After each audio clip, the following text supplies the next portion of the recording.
हमारे captain America या फिर हम कहें स्टीव रॉजर्स ने बहुत ही बड़ा ब्लंडर कर दिया है। जैसा कि आपको पता ही होगा कि अभी एवेंजर्स डूम्सडे के लिए बहुत सारे लीक्स हमें देखने को मिल रही है और उसी में से कुछ लीक मुझे जानने को मिल चुकी है, जहां पे बताया जा रहा है कि कैप्टन अमेरिका या फिर हम कहें स्टीव रॉजर का बहुत ही क्रूशियल रोल होने वाला है इस मूवी में। और जैसा कि आपको पता ही होगा कि पहला टीजर कैप्टन अमेरिका और उसके बेटे को फोकस में डालता है, तो इन लोगों का रोल बहुत ही ज्यादा इंपॉर्टेंट होने वाला है थ्रू आउट द मूवी। मुझे तो पहले ये लगा था कि लूकी का कैरेक्टर हमें दिखाया जा सकता है टीजर में, लेकिन ये टोटली चेंज हो गया जब हमें कैप्टन अमेरिका या फिर हम कहें स्टीव रॉजर दिखाया जाता है। तो हम ये मान के चल सकते हैं कि कैप्टन अमेरिका का बहुत बड़ा रोल होने वाला है एवेंजर्स डूम्सडे में, जहाँ पे आपको पता ही होगा कि जैसे कि एवेंजर्स एंड गेम में कैप्टन अमेरिका या फिर हम कहें स्टीव रॉजर्स टाइम ट्रैवल करता है ताकि वो जितने भी इन्फिनिटी स्टोन्स है वो उन्हें वापस से उनके टाइमलाइन में रख के आए। लेकिन वहाँ पे स्टीव रॉजर्स से कुछ मिस्टेक हो जाती है, जैसे कि वो खुद एक टाइमलाइन में रुक जाता है जहाँ पे वो शैरन कार्टर के साथ अपनी जिंदगी बिताता है और उससे फलस्वरूप उसका एक बच्चा भी होता है,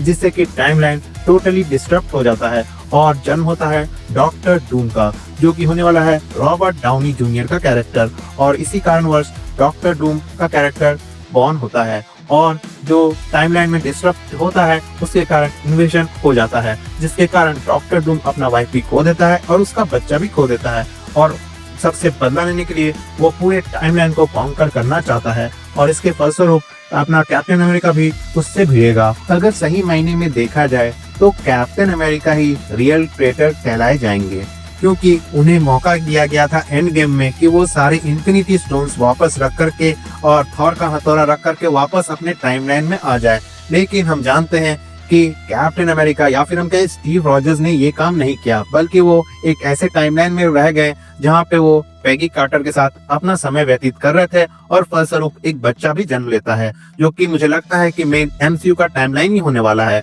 और इस बात को आप समझ सकते हैं कि बहुत ज्यादा एक टाइमलाइन के साथ सीन है, क्योंकि एक ही टाइमलाइन में आप समझ सकते हैं कि दो कैप्टन अमेरिका या फिर हम कहें स्टीव रॉजर्स एग्जिस्ट कर रहे थे। एक जो ऑलरेडी जमा हुआ था वर्ल्ड वॉर 1 के बाद, और एक